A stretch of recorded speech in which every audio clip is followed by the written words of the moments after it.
Good morning, good morning. It's Miss Jill. I am at the Phoenix building, and we have Mom and Me today from 10 until 12. And I opened it up to a bigger age group, up to age 10 today, because I know the kids are off of school. And let me tell you that the universe is testing me today. Okay. Every time that I have done a Mom and Me this year, it has been out of my own pocket and basically volunteerism to try and build community for moms with children. The reason that I want to do that is so that you guys can learn to rely on one another and not so much on outside systems, because it was never meant to be that way. This morning in a public forum, someone asked, where are kids being fed? Breakfast and lunch, now that school's not in session. Was it ever the government's goal to feed kids outside of school hours? And whose responsibility is that? Now, a lot of people jumped on her post going, do you need food? And telling everyone who said maybe the parents should be accountable to the kids that it was really their problem. Now, unfortunately, it is. We have handed over our sovereignty and our own self-reliance to government systems. We have food pantries in this city. We have meals to go, unfortunately, 6 days a week. Now, I have a problem with the fact that they're all to go, okay, and that they're not always hot because it's cold outside. However, because the universe has jokes, as soon as I got to the building this morning, I had a young homeless man at my door going, do you have any food and can I come in?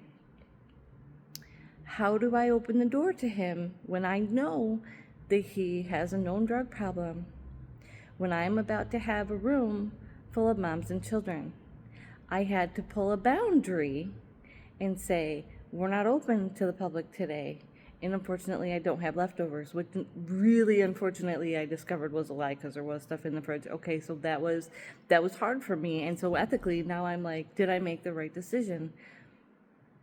But we have to have a boundary. The reason that we don't have hot meals in this town and the reason that you can't go inside and sit down and eat is because we have such a divide. We can't have the homeless, drug addicts with poor mental health, with the moms and the children, or the single parents and the children all in the same area, at least not without police presence. And then where do we get that? And who's paying for that? We are victims of our own consequence right now, guys. Like, we chose, when the government started handing out crack and handing out heroin and handing out fentanyl and everybody thought it was a party. Okay, this is where we are. And that's 40 years. It took 40 years. They infiltrated our black neighborhoods with crack cocaine, and they learned their lesson, and then they took out the whites with the fentanyl and the heroin, and that is an unfortunate truth. But the government played us all against ourselves, and now we're headed to something that looks like almost North Korea. 60% of Americans are living in poverty. They have no idea how to be self-reliant. And I have young moms who don't know how to trade things among themselves, who don't have villages, who are unwilling to use things.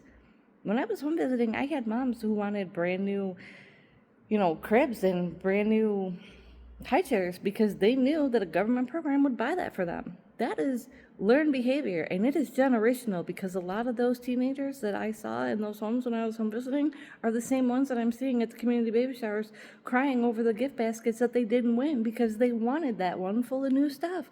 Guys,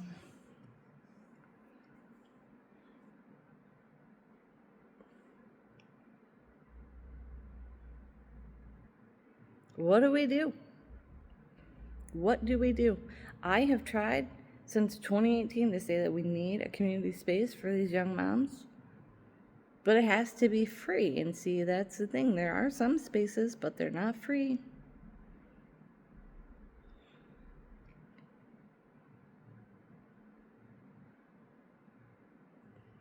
I don't know.